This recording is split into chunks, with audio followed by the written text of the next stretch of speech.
Si yo le hago así, ¿qué significa? Podría ser, ¿no? Ojo donde miras. Es el tema de esta mañana. Tranquila. Vieron que todo depende desde donde uno vive las cosas, ¿sí? Yo los estoy viendo a ustedes desde este lugar, ¿sí? Y el que está allá o allá ve desde otra perspectiva. Todo depende, dice una frase, del cristal con que se mire. Y esta mañana yo quiero que reflexionemos sobre esta idea. ¿Cómo estamos mirando? ¿Cómo vemos la vida? ¿Desde dónde estamos viendo la vida? Y vamos a ver a través de la Biblia algunos ejemplos, algunos aspectos de este tema. Siempre que quiero usar el PowerPoint me sale mal, yo no sé, me persigue este tema. Pero no importa.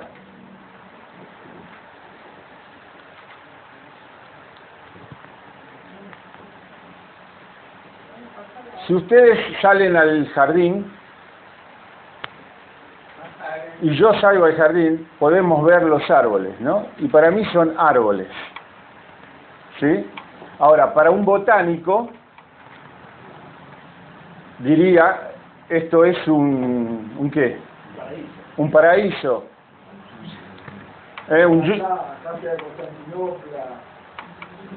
¿Cómo? Claro, mirá, bueno, está. Para mí son árboles nada más. No, pero hay otra mirada del que conoce. Si viniera una persona que no usa gas y tiene salamandra, diría, está linda la leña, ¿no es cierto? Y los pajaritos dicen, qué bueno que está esto para hacer un nido. Entonces todo va, eso, ahí están las miradas, ahí está el árbol que yo decía. Este es el ombú. Muy bien, algunos conocen, yo no tengo idea, para mí es un árbol con un montón de troncos. Muy bien. Nati, hola. Muy bien. A ver, Walter, ¿te animás? Decí qué color es. Decí la palabra. Amarillo. Muy bien.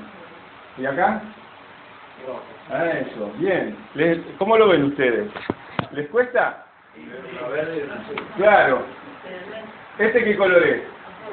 No, no es azul el color. ¿Vieron que es difícil? Bueno, acá explica por qué. La parte del cerebro derecho intenta decir el color y la parte izquierda quiere leer la palabra. Seguí, Nati, por favor. Muy bien, ¿qué ven acá? Charo, ¿qué ves? Rápido, rápido. Un rostro mirando hacia una... ¿Pero cuál? ¿Qué rostro? De una criatura mirando hacia una... Ajá. ¿Y otra? Helado de chocolate. ¿Una anciana, ves vos? Muy bien. ¿Qué más? Helado de chocolate y Ah, bueno, estás mal, Jorge. Cambiar la medicación. ¿Qué ves, Marcos? aparte de eso estoy buscando otra cosa. Estás buscando otra cosa. Muy bien. Esta es la anciana. Con la pera, la boca. ¿Nadie ve a la niña joven, la bonita? Ah, muy bien. Eso es lo que vio Charo. Bueno. Muy bien. Muy bien. Yo veo la cabeza de la Vos no podés ver nada. Bien, ¿cuántas patas hay ahí, che? Como 8, ¿no? ¿Como 8? No. ¿Un elefante con 8 patas? ¿Cuántas hay? 4. 8, 4, sí, 6. Sigue por la duda. 5 hay. Bueno, están tirando. Pero tú te concentras en uno. Bueno, creo que hay otra más. ¿Algún otro dibujo o ya estamos? Esta me gusta a mí, esta para mí. Ah, esa sos vos. Está buena, ¿eh? Cuando me miro en el espejo, ¿eh? ¿Para qué es esto? Hay distintas miradas, hay distintas perspectivas. Y a veces las figuras anteriores tienen que ver con el ojo físico, ¿sí? El ojo nos puede engañar, pero a veces nosotros mismos, no hablando del ojo físico, miramos la vida y puede ser que nos confundamos. A veces no deberíamos confiar demasiado en nosotros mismos. Depende de la situación. Bueno, vamos a ver rápidamente 4 miradas equivocadas, 4 formas equivocadas de ver la vida. La vamos a hacer rápido. El pasado, el ver a los demás, las circunstancias y a uno mismo. 4 miradas que pueden ser erróneas. Vamos a empezar por la primera. Mirar el pasado. Hay un pasaje que cuando yo era joven siempre se usaba mucho para hablar del discipulado, el costo del discipulado. No se predica tanto ahora de eso. Tiene que ver con la época, supongo. Y hay 3 personas que quieren seguir a Jesús. Y una que le dice que quiere seguirlo, pero que me permitas, Jesús, ir a mi casa, ordenar mis cosas, mi trabajo, saludar a mi familia. Y entonces Jesús le dice, el que pone la mano en el arado y sigue mirando atrás, no sirve para el reino de Dios. La figura es la figura agrícola de esa época, el arado mecánico, ¿eh?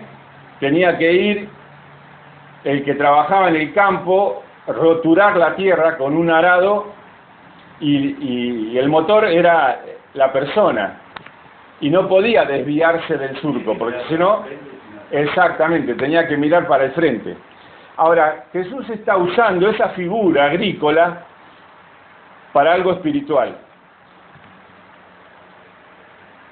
Cuando mirar el pasado significa quedarse en lo que sucedió, en lo que pasó, el no poder estar concentrado en lo que está delante, nos hace equivocarnos, es una mirada errónea.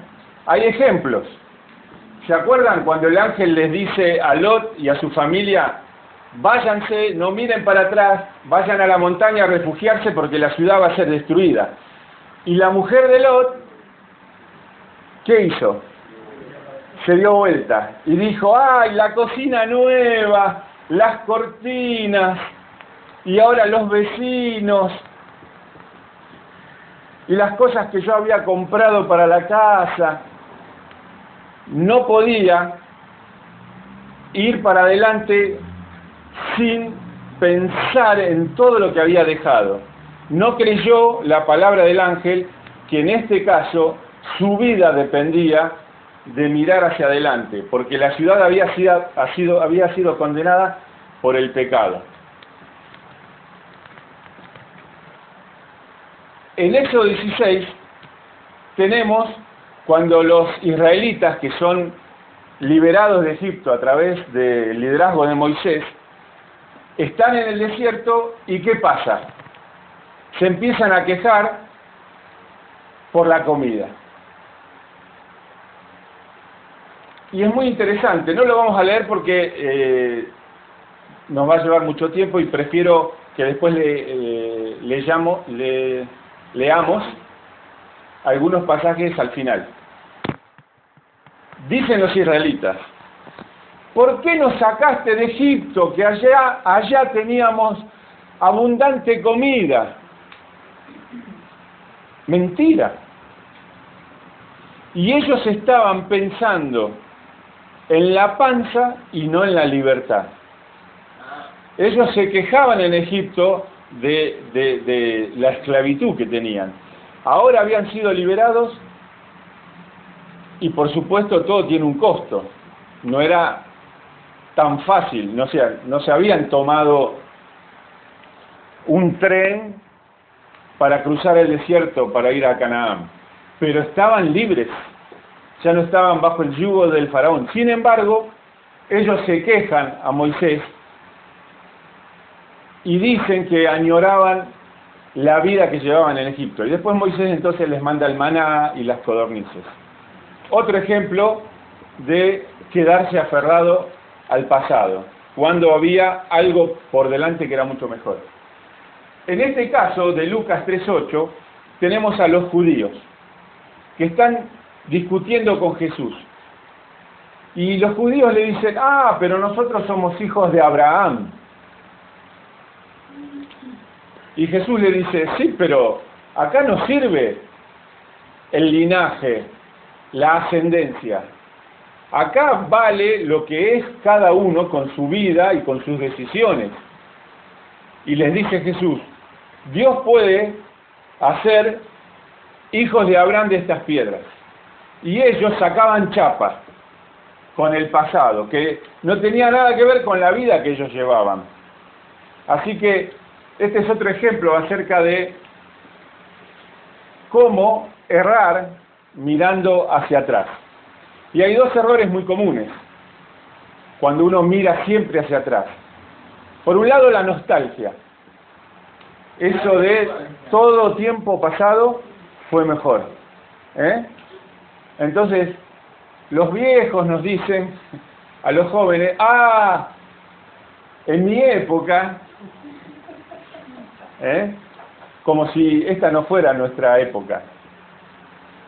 O cuando yo era joven, me acuerdo en la sociedad de jóvenes, las cosas que hacíamos, y la época cambió, y hay nuevos recursos. Qué lindo hubiera sido hace 40 años tener la tecnología que tenemos ahora. Sin embargo, muchas veces uno se queda aferrado al pasado. El otro día mi sobrino me decía, estábamos escuchando a Queen, y me dice mi sobrino, ¿y qué te gusta de la música de ahora? Y yo no escucho la música de ahora, yo escucho la música de los 70, ¿no? Y tiendo a decir, esta música de ahora no vale para nada, no sirve para nada, esta música es solo ritmo, no tiene melodía, ¿no? Yo me quedé en la música que escuchaba cuando yo era joven, ¿no? Y eso nos puede pasar en distintos ámbitos de la vida. Y eso es un error, porque nos estamos equivocando, estamos viendo una perspectiva distorsionada y no estamos viendo la realidad. La nostalgia es un error, cuando uno se queda mirando el pasado. El otro error es cuando uno se queda en la culpa. Como fracasé, entonces me da miedo intentarlo de nuevo. Yo tenía compañeros en la facultad que había un final que no lo podían volver a dar. Y cursaban otras materias y aprobaban, iban bien, pero había un final que no lo podían volver a dar porque les había ido mal. Y llega un momento en la universidad que vos no podés avanzar, no podés cursar más materias porque tenés que rendir esa materia que te queda pendiente, ¿no? Y yo les decía, pero presentate, ¿qué problema hay? De última te va a ir mal, pero presentate, por ahí no te va mal. No, me va a ir mal. Y yo sabía que habíamos estudiado, que no. Sin embargo, ese fracaso, entre comillas, los paralizaba para avanzar. La culpa, el miedo a volver a fracasar, nos ancla en el pasado, nos frena, nos paraliza. No es que siempre está mal ver el pasado. Cuando uno recuerda lo que quedó atrás, para analizar, para corregir errores, o para decir esto estuvo bueno, está fenómeno. El problema es cuando solo vemos hacia atrás y no podemos ver ni el presente ni el futuro. ¿Me explico? Muy bien. Segunda mirada errónea. ¿Se acuerdan cuando Jesús resucita y les hace el desayuno a orillas del lago a los discípulos? Bueno, tiene que haber un encuentro de Jesús con Pedro, porque tiene que haber restauración, tiene que haber sanidad. en el corazón de Pedro. Entonces eso sucede. ¿Recuerdan la situación? Y Jesús le dice a Pedro, ¿me amas? No le dice, pecaste, te equivocaste, me traicionaste, yo te dije. No. Jesús le dice, ¿me amas? Y Pedro le dice que sí. Y entonces Jesús le da una misión, apacienta mis ovejas. Y otra cosa más le dice Jesús. Le dice, cuando seas viejo, ya no vas a poder hacer lo que querés, sino que otros te van a llevar de acá para allá. Y le da una profecía de cómo Pedro iba a morir por causa de Jesús. Entonces, después de eso, yo me imagino una hermosa imagen, una hermosa situación, escenario, caminando Jesús y Pedro por la orilla del lago de Galilea, en esa mañana, y Pedro se da vuelta y lo ve a Juan, que lo seguía a distancia, el apóstol Juan. Y entonces Pedro, que ya sabía lo que iba a pasar con él, le pregunta a Jesús, ¿y qué va a pasar con Juan? Curioso este Pedro. Quería saber el futuro de Juan. Y Jesús le dice, ¿y a vos qué te importa? A vos no te tiene que interesar lo que va a pasar con Juan. Vos seguime. Y yo no sé si a ustedes les pasa, pero a veces medimos nuestra vida mirando a los demás. Y eso también es un error. Porque hay dos también errores al mirar a los demás. El primero es compararse. ¿Se acuerdan de Saúl y David? Saúl era el mejor de los generales de Saúl. Saúl debería estar contentísimo, agradecido, no tanto si era, además que era el yerno, pero bueno, es otro tema eso. Nadie como David para pelear contra los filisteos. David nunca perdió una batalla. Sin embargo, Saúl se comparó con David y empezó a tenerle envidia. ¿Se acuerdan el canto? Las mujeres de Israel también, estas mujeres, ¿no? Saúl mató a sus 1000 y David a sus 10.000. Y le agarró una bronca a Saúl. Pero Saúl era el rey. Dios lo había escogido. ¿Por qué compararse con David? El otro ejemplo es algo que dice Jesús, la parábola de los viñadores. Dice que un hombre sale a buscar obreros y a las 8 de la mañana le dice, mirá, te voy a dar por hoy 1000 pesos. Fenómeno. Pero como había mucho trabajo, sigue buscando gente y llevando gente a la obra. Y a algunos los encuentra a las 3 de la tarde y les dice, te voy a dar 1000 pesos. Bueno, y a las 4 de la tarde o a las 5 termina. Y a los que vinieron a las 3 le da los 1000 pesos. Entonces los que habían empezado a trabajar a las 8 de la mañana dicen, bueno, fenómeno. Si a los que empezaron a las 3 le dieron 1000 pesos y nosotros trabajamos 8 horas, ¿cuánto nos va a dar? Y el patrón les da 1000 pesos. Y se quejan. Dice, ¿cómo? Nosotros trabajamos 8 horas, nos da 1000 pesos, y a los otros que trabajaron 2 horas, 1 hora, les da 1000 pesos. Y el patrón les dice, ¿yo qué arreglé con vos? 1000 pesos. ¿Y vos estabas de acuerdo? ¿Por qué yo no puedo ser generoso con los demás? Otra vez la comparación. Me amargo por lo que le pasa a los otros. Si al otro le va bien, me amargo. El otro error de mirar a los demás es el que encontramos en Marta y María, la familia amiga de Jesús en Betania. La crítica. ¿Se acuerdan de esto? Marta estaba en la cocina enloquecida haciendo un pollito al verdeo para por lo menos 13, y Pedro se ve que debería comer muchísimo, ¿no? Entonces ahí con pata y muslo mete a cocinar, ¿no? Y María escuchándolo a Jesús. ¿Estaba mal que Marta cocinara? Alguien tenía que cocinar para tanta gente. El problema de Marta es criticar lo que estaba haciendo María. Tal vez María había hecho otras cosas. Tal vez María era un desastre en la cocina. No sabemos. El tema es que Marta estaba haciendo lo que quería hacer, lo que sabía hacer, tal vez, pero no estaba contenta, no lo estaba haciendo con alegría, sino que estaba mirando a ver qué pasaba con su hermana. Y va y se queja a Jesús. Y le dice, ¿por qué no le decís a mi hermana que me ayude? Y Jesús, con todo amor, la habrá puesto en su lugar. Mirar a los demás. Cuando empezamos con la crítica o cuando nos da envidia porque nos empezamos a comparar, eso nos hace mal. Es una mirada equivocada. Pasamos a la tercera. Mirar las circunstancias.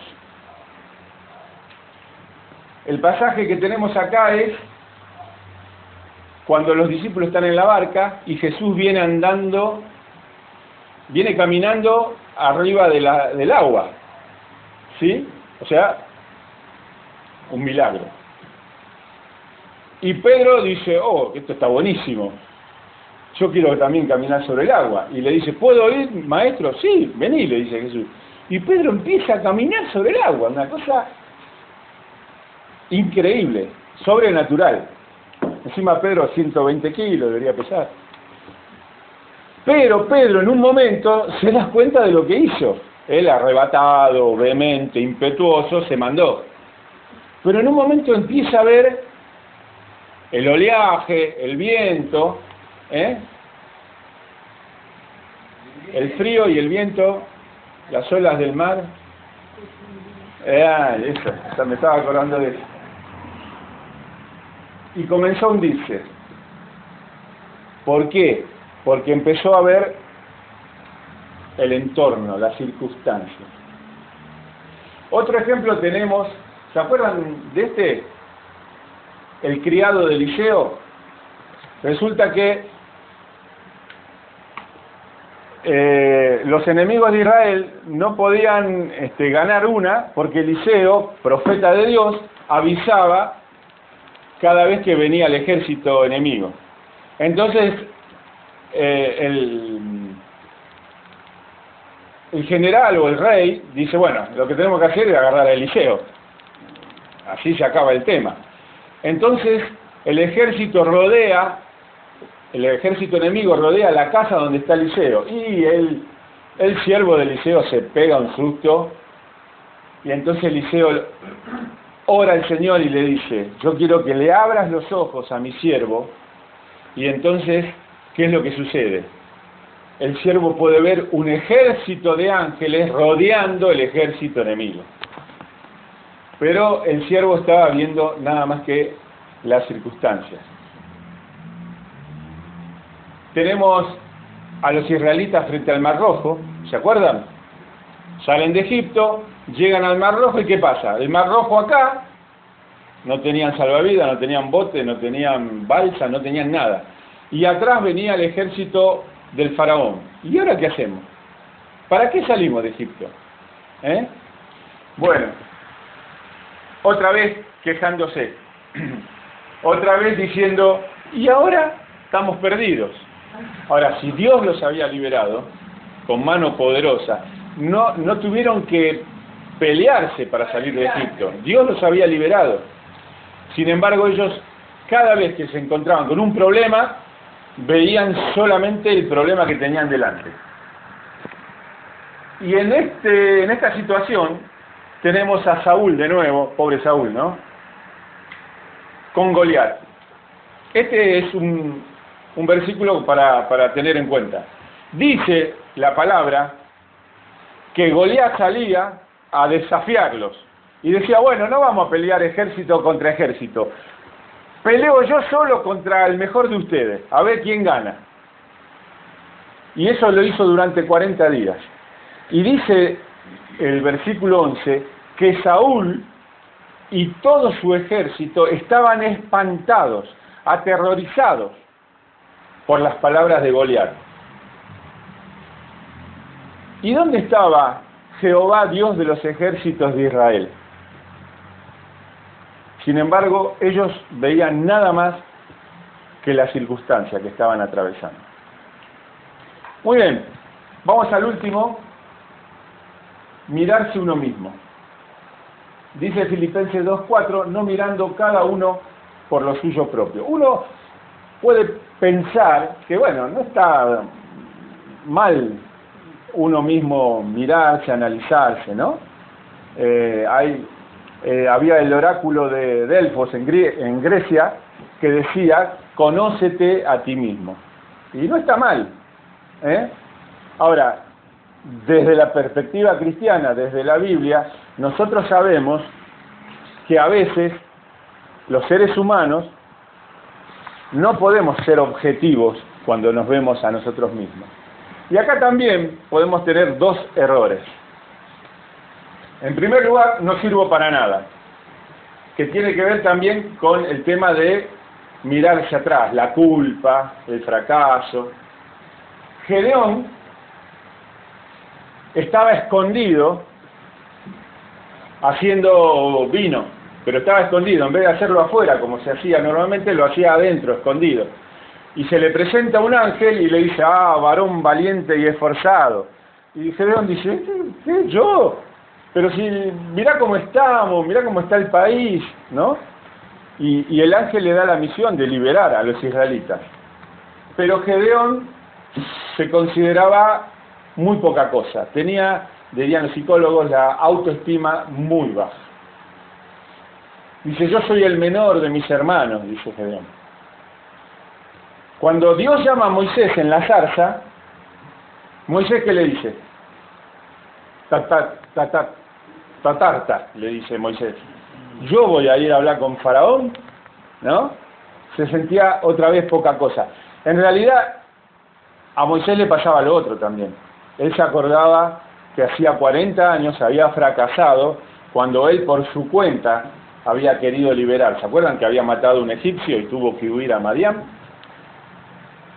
No sirvo para nada. Jeremías también, cuando Dios lo llama, ¿qué le dice Jeremías al Señor?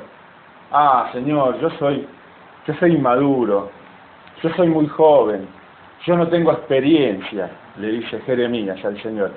Y el Señor le dice, no, vos vas a hacer todo lo que yo te diga, y yo te voy a poner acá como baluarte, para arrancar, para destruir, para edificar.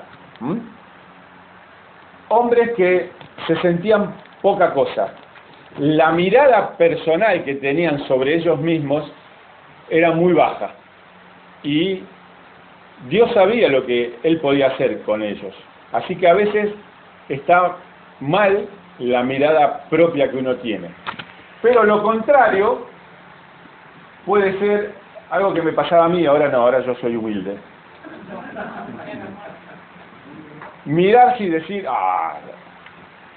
yo soy el mejor.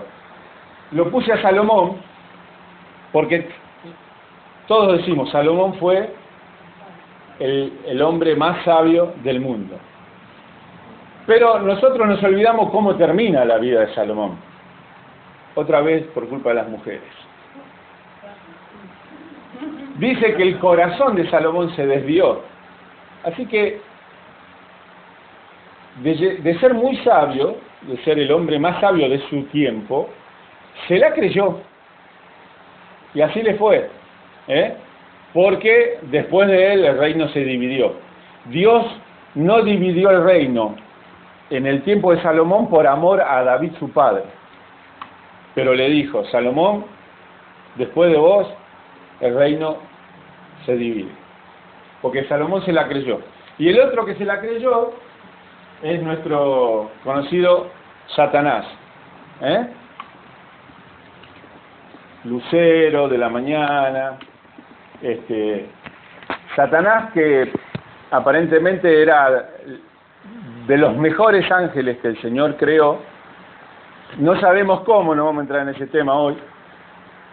Le agarró la soberbia, el tipo fanfarrón, sería argentino, por ahí, y el tipo se la creyó. Y Satanás creyó que le podía pelear a Dios el poder. Y así le fue. Entonces son dos errores que puede pasar cuando uno se ve a sí mismo. Muy bien, lo hicimos lo más rápido que pude, y cuando uno tiene un problema en los ojos, ¿qué hacemos? Sí, vamos al oftalmólogo, pero ¿qué hacemos? Pone el colirio, eso, colirio para los ojos. Bueno, acá, como están muy serios, no sé si me están escuchando o están en otro lugar, vamos a hacer lo que hacíamos en los campamentos, vamos a hacer espadeo bíblico, la esgrima bíblica. Para no mirar atrás, a ver, vamos a usar la Biblia. Alguno que me ayude y que lea. Isaías 43, 18 y 9. Y otro que vaya buscando Eclesiastés y otro Filipenses.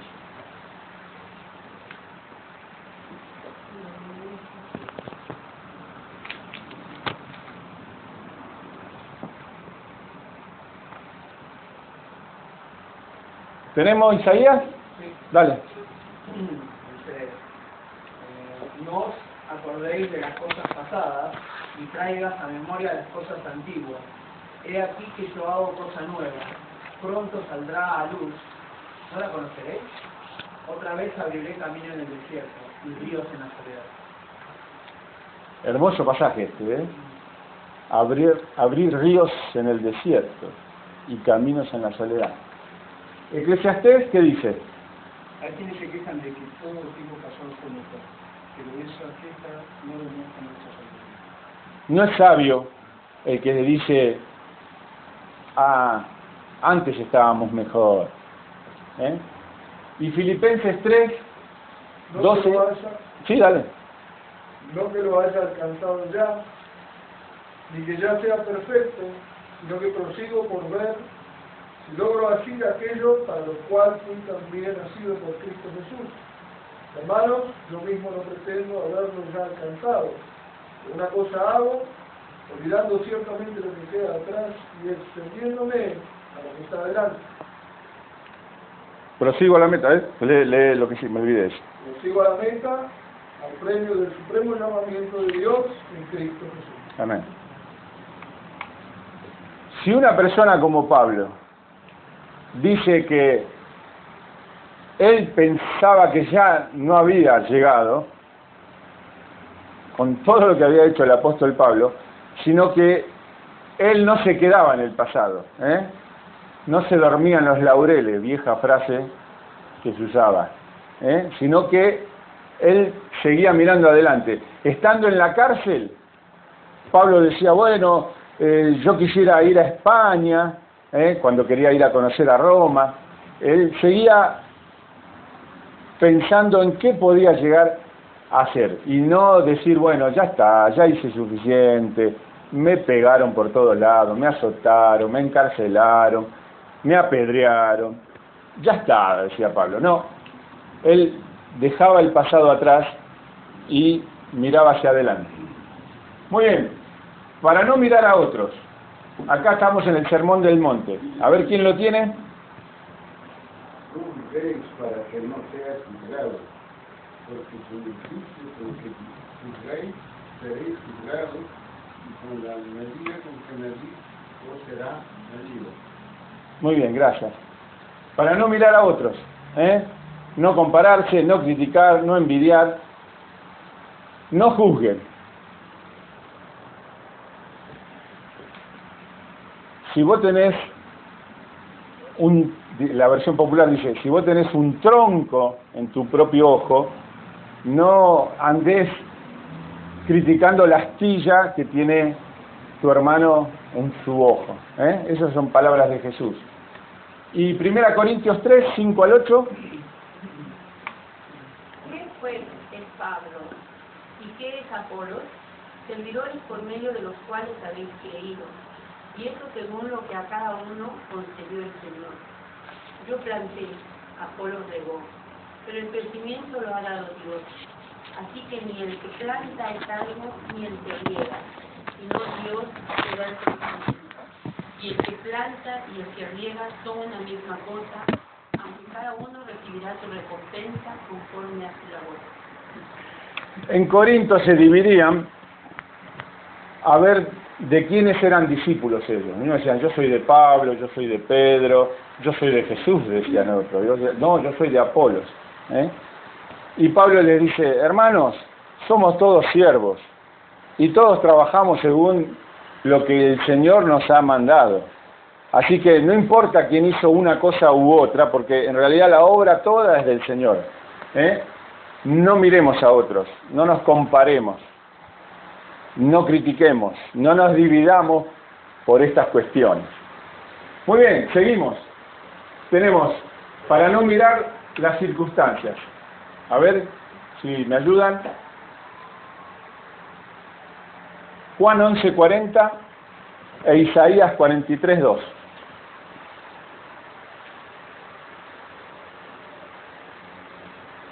Jesús le dijo, ¿no te he dicho que si crees, verás la gloria de Dios? Muy bien, ¿qué había pasado acá? Se había muerto Lázaro. Y las hermanas estaban destrozadas. Ellas creían que Jesús podía sanar a Lázaro. Miren qué interesante. Ellas creían que Jesús tenía poder para sanar, pero les faltaba ver que Jesús tenía poder para resucitar. Entonces, si crees, le dice Jesús, vas a aumentar tu visión.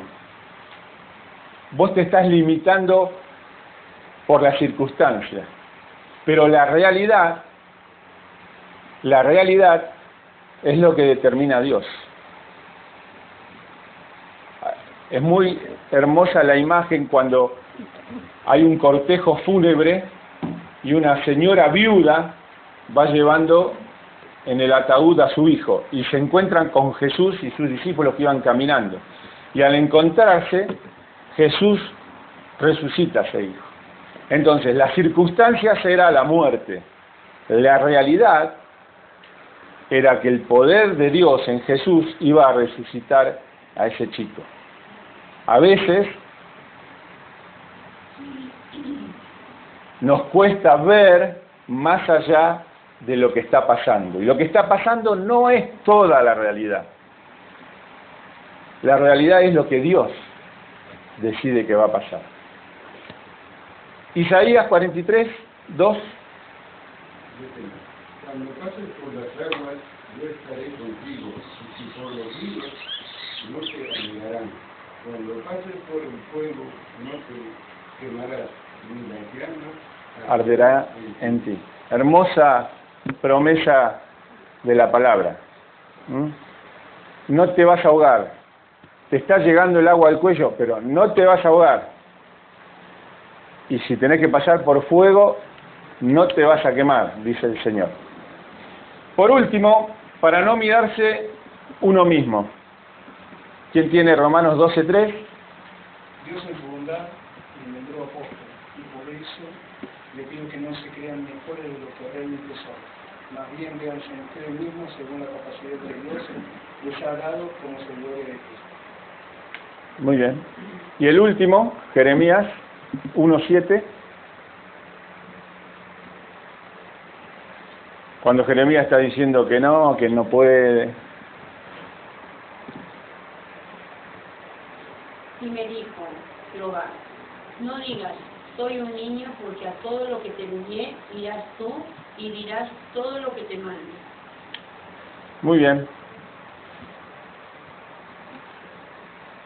¿Hacemos un repaso? No mirar el pasado, no mirar al otro, no mirar las circunstancias, no mirarse uno mismo. Muy bien, no lo vamos a leer ahora. ¿Qué es mirar a Jesús? Porque por supuesto no estamos hablando físicamente, ¿no? De los ojos físicos. Estamos hablando de esa mirada espiritual, esa mirada de fe. Entonces estos pasajes nos hablan acerca de esa actitud.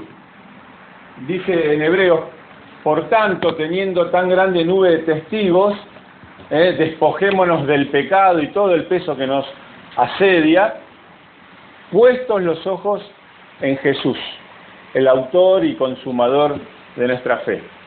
Y los otros versículos también hablan de lo mismo, de mirar a Jesús. Cuando nosotros figuradamente decimos, bueno, quiero estar en la presencia del Señor, buscar su rostro, estamos hablando de esto, ¿no? De ver al Señor, de tener esa mirada de fe. Yo alguna vez me costó aceptar el perdón del Señor frente a errores. Y era como que yo decía, ¿cómo voy a volver a hacer cosas si fracasé? ¿No? Y eso a veces es duro, es difícil. Y también alguna vez yo miraba a algún otro y decía, che, pero ¿cómo puede ser? ¿Cómo hace? Está todo bien, porque a veces pasa eso, ¿no? Creemos que al otro le viene todo bien, todo fácil, y nosotros tenemos que pelearla. Yo siempre decía, che, pero yo no agarré ninguna herencia de ningún lado, ¿no? Todo lo que tengo lo tuve que trabajar, ¿no? Porque uno a veces mira a otro y dice, no, pero resulta que vendí una casa que heredé, que vendí, qué bueno, decía yo, ¿no? Y no sirve mirar a otros, ¿no? En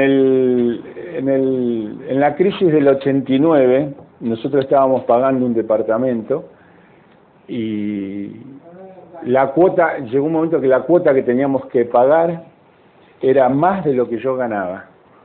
Y fue un momento muy duro. Y el Señor nos mostró su misericordia, su bondad. Pero en ese momento la circunstancia del país, la circunstancia económica, hizo que en mi caso temblara un poquito. Porque estaba viendo la circunstancia y no estaba mirando al Señor como debería, ¿no? Y también a veces mirándome a mí mismo confié demasiado en mis capacidades, en la carne diríamos, ¿no? No como sinónimo de pecado, sino en la naturaleza nuestra. Confiar más en uno que en el poder del Señor. Intentar que un amigo sea cristiano, ¿no? Y yo digo, bueno, voy con los 4 puntos, se los predico y el tipo se convierte, ¿no? Y no ir con la humildad sabiendo que el Espíritu Santo es el que abre el corazón de las personas, ¿no es cierto? Así que estas 4 miradas equivocadas las comparto porque a mí me ha pasado, me ha servido, no lo estoy diciendo desde arriba, sino lo estoy diciendo en el mismo plano que estamos todos. Así que el Señor nos bendiga. Estamos empezando un año, así que podamos mirar al Señor. Había una última imagen, que es un salmo, ¿verdad, Nati? ¿O lo sacaste? No importa. El Salmo 121 dice, alzaré mis ojos a los montes, ¿de dónde vendrá mi socorro? Mi socorro viene de Jehová, que hizo los cielos y la tierra. ¿Amén? ¿Oramos?